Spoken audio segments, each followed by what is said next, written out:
Отношения с Сирийской Арабской Республикой, заявление турецких депутатов о снятии изоляции с Абхазии, заявление бывшего госминистра Грузии. О международной обстановке поговорим с министром иностранных дел Олегом Барцыц. Олег Мусасович, здравствуйте. И первый вопрос, он касается Сирии. Сирия традиционно является одним из важнейших партнеров Абхазии. Скоро состоится поездка ваша в Сирийско-Арабскую Республику. Как развиваются наши отношения с Сирией? И скоро состоится выставка, в которой Абхазия будет принимать участие. Прежде всего хочу отметить, что для нашей страны все партнеры, наши внешнеполитические контакты имеют большое значение. Одной из таких стран является Сирийская Арабская Республика. Я уже неоднократно говорил об этом, насколько для нас важно присутствие в регионе Ближнего Востока, насколько ощутим тот потенциал взаимодействия, который сложился между Республикой Абхазия и Сирийской Арабской Республикой. И этому не смогли помешать ни настойчивые попытки изолировать Абхазию, ни те события, которые проистекали в Сирийской Арабской Республике около 2 лет назад. К счастью, нам удалось сохранить высокий уровень наших взаимоотношений, и мы уже не в первый раз будем посещать очередной раз наших сирийских друзей и партнеров. Действительно, состоится 63-я Дамасская международная выставка-ярмарка. Это очень значимое событие в регионе и не только в регионе. В прошлом году мы успешно представили Абхазию на этом масштабном ближневосточном форуме, где присутствовало 48 стран. Одной из них стала Абхазия. В этом году представительство таких стран расширилось. Наши сирийские коллеги в этот раз ожидают присутствия 63 стран. И это не только регион Ближнего Востока, как вы понимаете, это и иные страны. В частности, после небольшого перерыва в этом году будет представлен павильон, экспозиция Российской Федерации. И уже сегодня мы знаем от организаторов, от наших дипломатов, которые трудятся в Дамаске, о том, что интерес и к участию Российской Федерации, и к участию Республики Абхазия в этом масштабном форуме очень велик. Мы, конечно, очень тщательно готовимся, сформирована представительная правительственная делегация. В делегации несколько министров. Делегацию снова я возглавляю как министр иностранных дел. И вся необходимая помощь и содействие для того, чтобы наше представительство было наиболее интересным, солидным со стороны руководства Абхазии, президента, главы правительства. Все эти мероприятия были проведены в короткие сроки и на самом значительном и высоком уровне. Это я с чувством удовлетворения могу констатировать. Наша делегация отправится в Сирийскую Арабскую Республику через 2 недели. Мы представим наш экономический, культурный потенциал обязательно. Мы расскажем о тех интересных проектах, преобразованиях, которые проистекают в Республике Абхазия. Встретимся с профильными министерствами, уже такие договоренности существуют. Очень надеюсь, что в этот раз нам удастся подписать соглашение между Абхазским государственным университетом и университетом Дамаска. Как известно, мы реализуем ряд, в том числе образовательных программ между нашими странами. Значительное количество молодых людей, представителей абхазо-адыгской диаспоры, наши соотечественники, приезжают в Абхазию и получают первоклассное образование в стенах Абхазского государственного университета. Пользуясь случаем, хочу очередной раз подчеркнуть роль и поблагодарить ректора Абхазского государственного университета Олега Алексеевича Гварамия и его коллектив, всю его команду, которые постоянно, целенаправленно предоставляют эти квоты мест для обучения в нашем национальном, главном национальном вузе. Я считаю, что в этом есть очень серьезный интеграционный эффект, поскольку молодые люди, которые приезжают сюда, получают образование, общаются со своими сверстниками, они, конечно, возвращаются к себе домой уже несколько иными. Они уже хорошо осведомлены о тех процессах, которые проходят в Абхазии. Они знакомятся со своими ровесниками, со своими ровесниками из Российской Федерации, из республик Северного Кавказа. И, по сути, становятся нашими послами доброй воли в Сирии и в целом на Ближнем Востоке. Это важный эффект. И вот в продолжении темы диаспоры в Турции проживает самая многочисленная абхазо-адыгская диаспора. Как с ней сегодня ведется взаимодействие? Это первый вопрос. И второй вопрос. Недавнее заявление оппозиционных депутатов на площадке парламента в Турции. В таком масштабе в Турции заявление о снятии изоляции с Абхазии звучит впервые. МИД уже это комментировал, эту ситуацию. Что в этом отношении, вот, как вы можете это еще прокомментировать? Действительно, Министерство иностранных дел делало заявление. Прежде всего, хочу сказать в целом о том, какую роль играет диаспора, абхазы, наши соотечественники, проживающие за пределами нашего государства. Для нас это крайне важный и очень чувствительный вопрос. Здесь двух мнений быть не может. Абхазская, допустим, турецкая диаспора, она самая обширная, самая многочисленная среди всех стран, в которых проживают абхазы. В этот же ряд можно поставить по значимости и абхазо-адыгскую диаспору в Сирийской Арабской Республике. Это также многочисленная, довольно спаянная, сплоченная диаспора. И мы с ней проводим очень серьезную работу. Вот на протяжении всех наших визитов в Сирийскую Арабскую Республику мы постоянно планируем и проводим встречи с нашими соотечественниками, которые проживают в Сирии. Это очень важный фрагмент нашей работы, очень важное направление. Это также важный аспект для властей Сирии.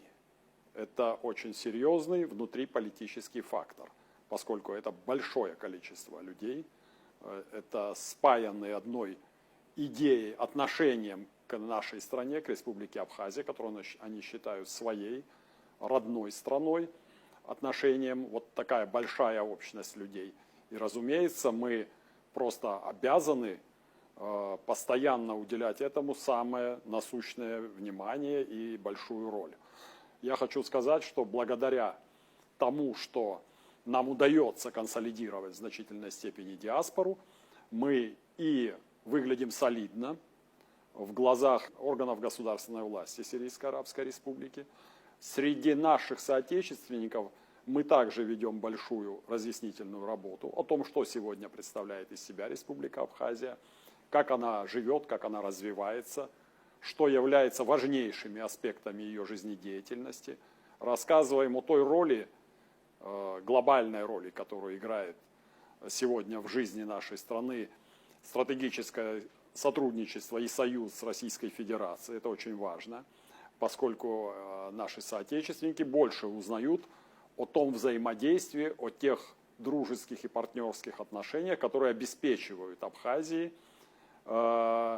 посредством сотрудничества с Россией и безопасность, и условия для очень эффективного, устойчивого социально-экономического развития.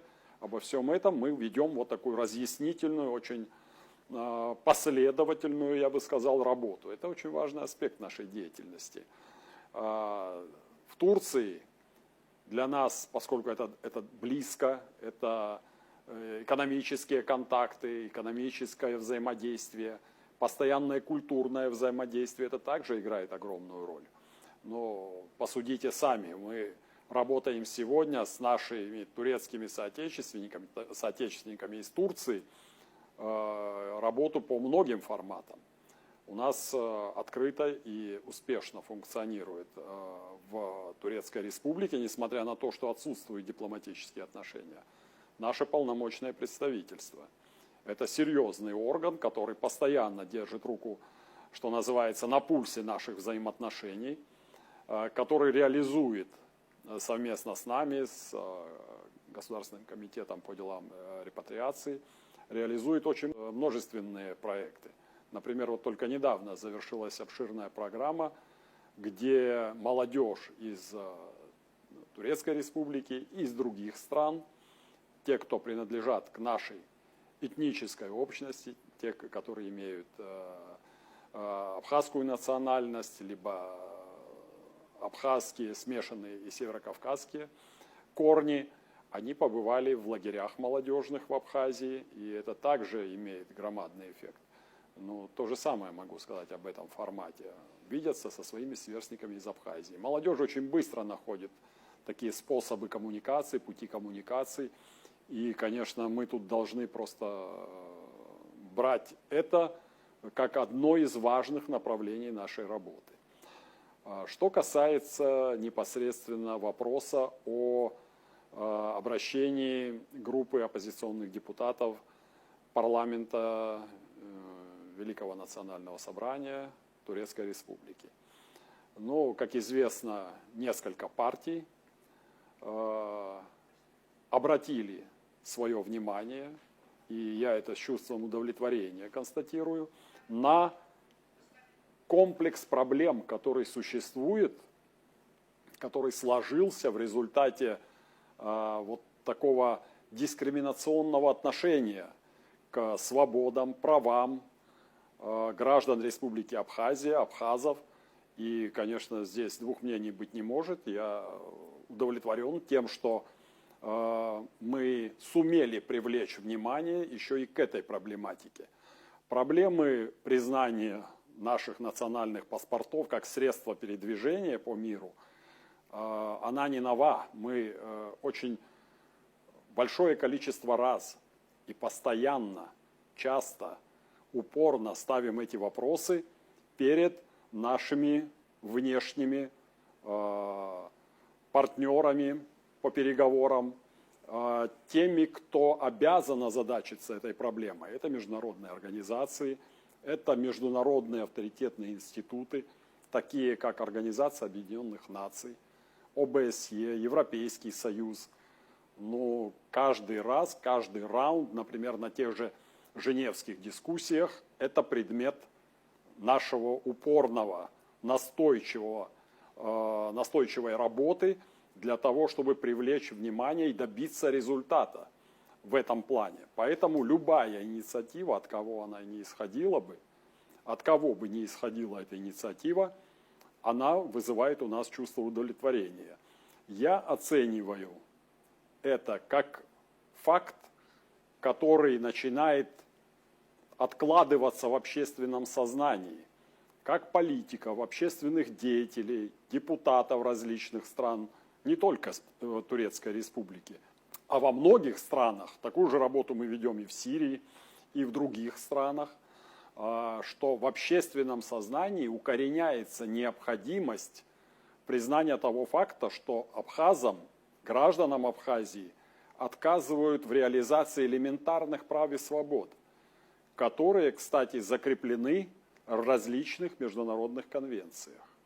Вот на это нужно обращать внимание.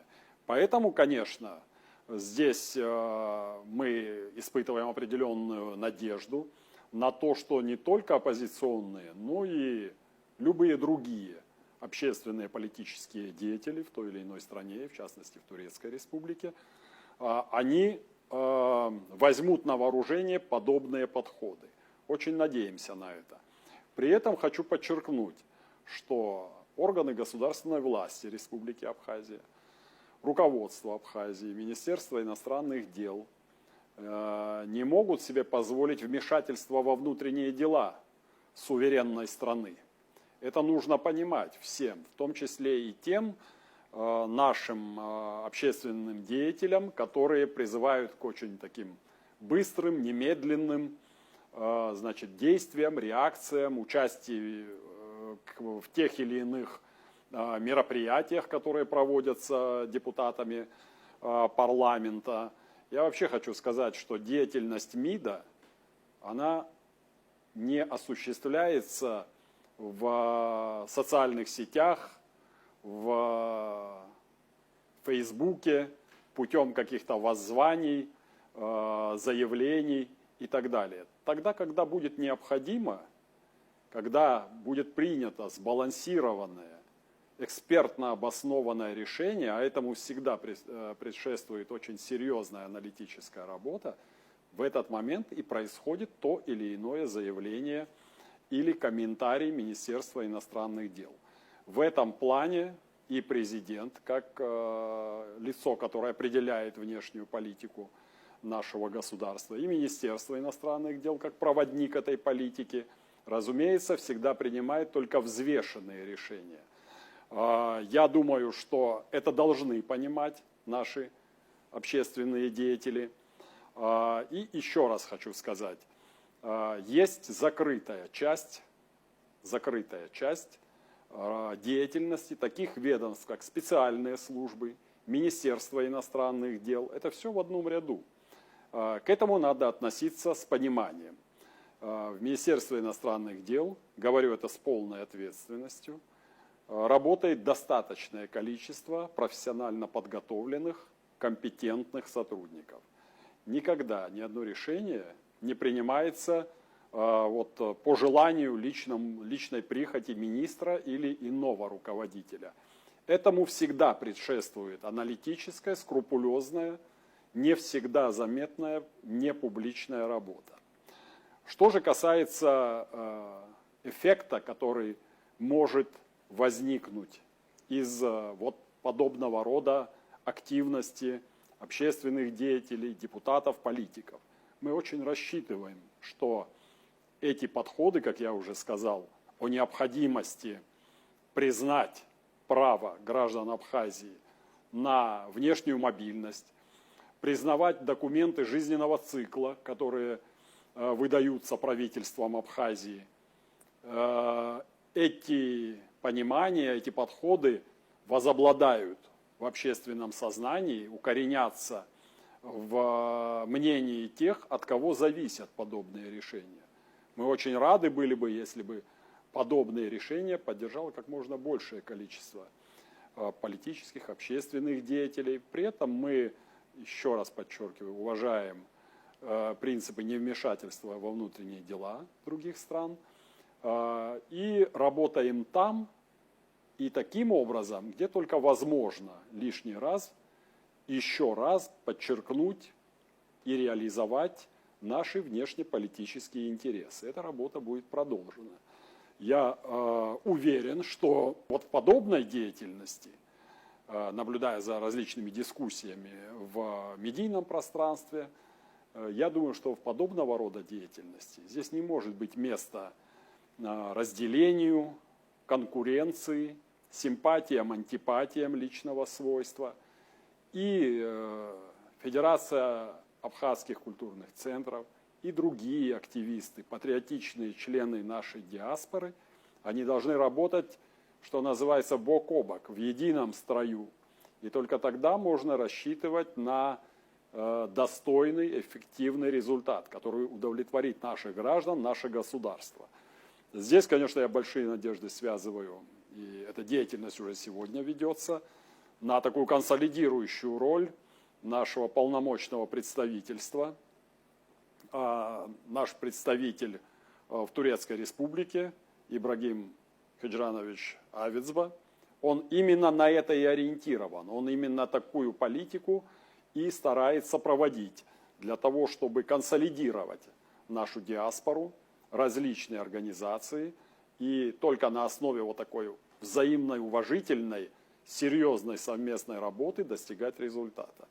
Я хочу сказать, что нам всем стоит проявлять больше терпимости, больше уважения друг к другу, с пониманием относиться к той непростой работе, к той непростой деятельности, которая проводится в том числе и нашими гражданами, нашими общественными деятелями и органами государственной власти, в том числе Министерства иностранных дел.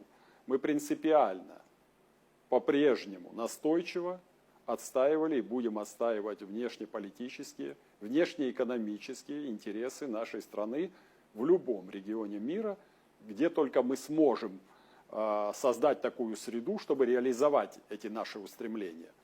Ну, здесь даже не стоит, я думаю, говорить, это очевидно любому, думаю, зрителю, слушателю, что в Абхазии не существует ни политиков, ни членов нашего общества, рядовых членов общества, которые не приветствовали бы признание наших паспортов как средств передвижения, не приветствовали наши сообщения с другими странами, транспортное, морское сообщение, которое позволит нам в большей степени реализовать наши контакты, позволят чаще общаться, создавать условия для экономической деятельности. Это же все очевидно. Нет таких в Абхазии противников подобных проектов, подобных целей и задач. Я думаю, что всем, кто высказывается и будет еще писать и высказываться на эту тему, стоит учитывать этот фактор. Нужно понимать, что мы все пытаемся добиться одной общей задачи.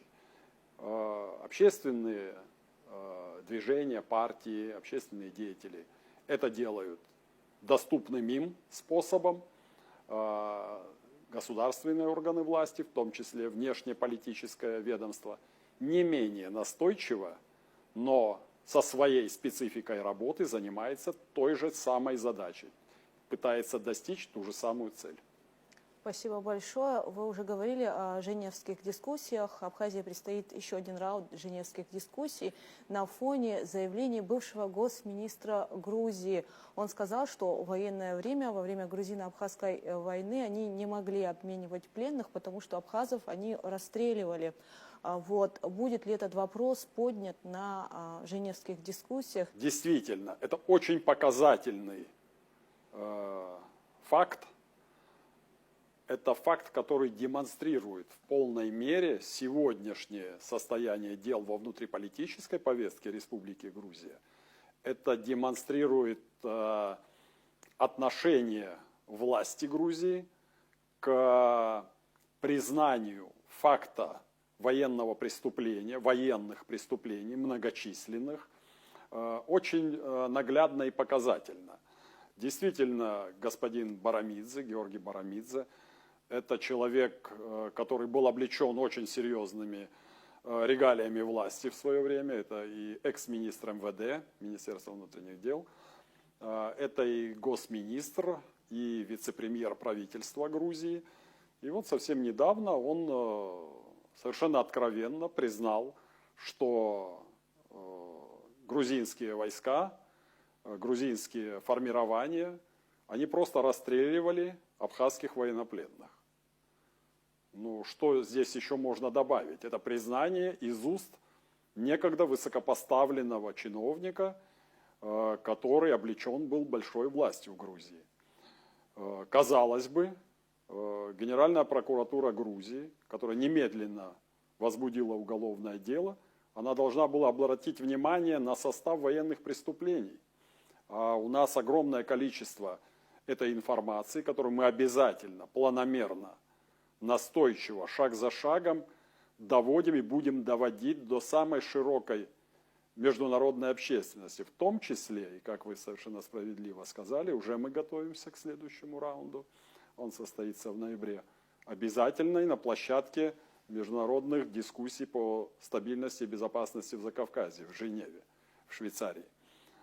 Однако Генеральная прокуратура Грузии возбуждает дело против Барамидзе, который признал факт военных преступлений, обвиняет его в измене родине, тем самым пытаясь завуалировать, закрасить, заштукатурить проблему, которая возникает в очень широком поле дискуссий международных на тему военных преступлений грузинских формирований в 1992-1993 году. Вот, пожалуйста, иллюстрация подходов, которые исповедует грузинское руководство на протяжении многих-многих лет. Это присуще не только сегодняшней команде властной Грузии. Это их подходы, это их принципы, вводить в заблуждение, отрицать очевидное, мифологизировать свою историю, даже самую недавнюю.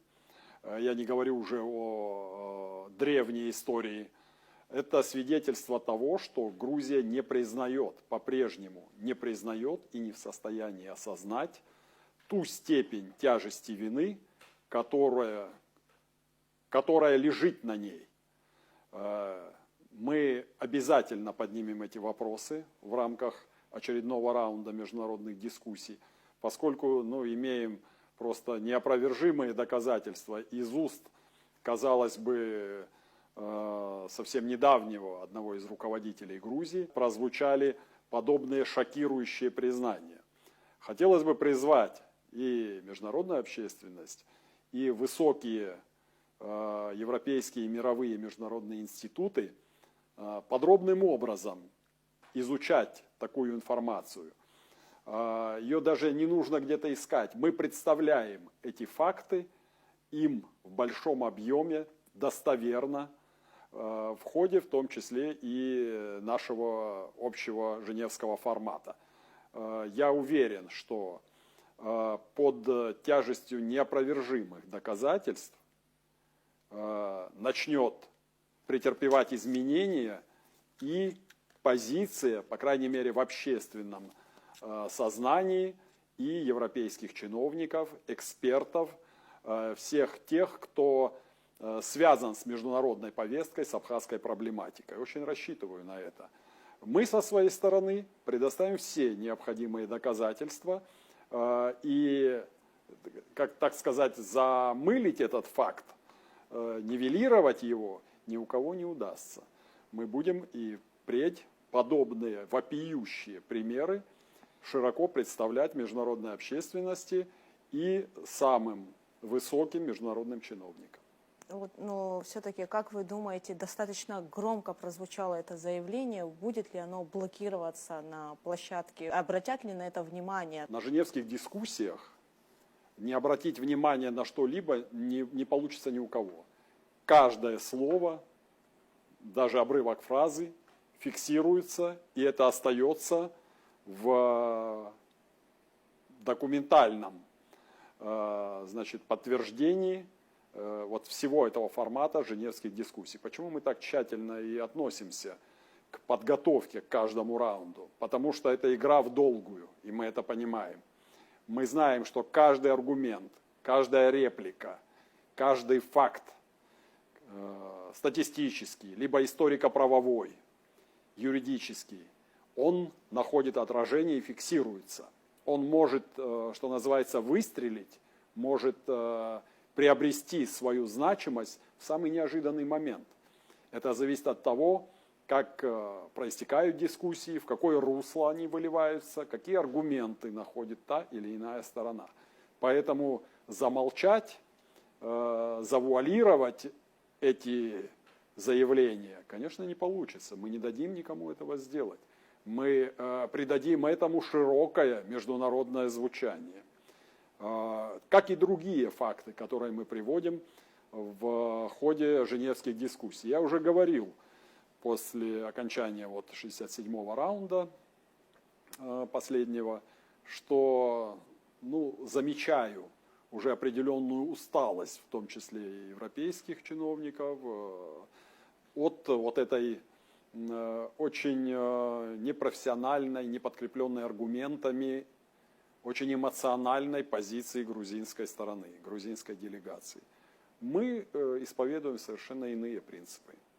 Наша позиция всегда, так же как и наших союзников делегации Республики Южная Осетия и наших друзей и коллег из Российской Федерации, она базируется исключительно на фактах истории, на правовых документах, на юридически подтвержденных оценках. Надо просто осознать, что невозможно переписать историю задним числом. Все базовые вещи, которые мы обсуждаем в Женеве, они зафиксированы, в том числе и в международных инстанциях. Нам пытаются иногда в качестве аргументов приводить, что какие-то там европейские инстанции, международный суд или еще какая-либо инстанция высказала ту или иную позицию по поводу, Абхазии, действий Российской Федерации. Это нас нисколько не смущает. Есть другие примеры. Есть, например, совсем недавний пример, когда Европейский парламент, Европарламент, ни много ни мало записал в своей резолюции, что не признает легитимности парламента Грузии сегодняшнего. А вследствие этого и не признает легитимности президента господина Кавилашвили. Это тоже позиция организации, структуры очень высокой инстанции.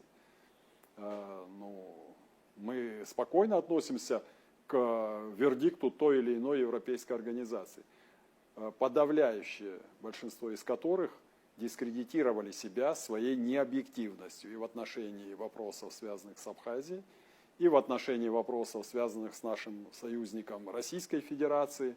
Поэтому мы продолжаем свою работу и выстраиваем ее только на основе фактов и документов. Спасибо большое за подробное и интересное интервью об обстановке вокруг Абхазии. Будем надеяться, что мы будем услышаны на всех международных площадках. Спасибо большое, Олег Мусасович. Спасибо.